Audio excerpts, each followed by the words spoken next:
Vi er taget til østkysten med Cafeteket. Vi er taget ud i skoven. Helt ud, væk fra alt larm og støj. Det eneste, der lige larmer her, det er et lille vandløb. Og det er egentlig meget hyggeligt.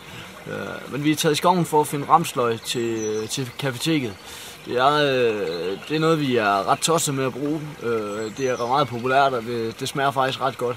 Det, som vi anvender ramsløgene til, er rigtig meget pesto og olie, hvor vi ud fra det laver nogle dressinger og en mayonnaise, som lidt klassisk til vores sandwich blandt andet. Så hvis I ikke selv har mod på at tage en tur i skoven og plukke ramsløg og lege lidt med det, så kom ned på Cafeteket, og så skal vi nok vise jer og lade jer smage på det.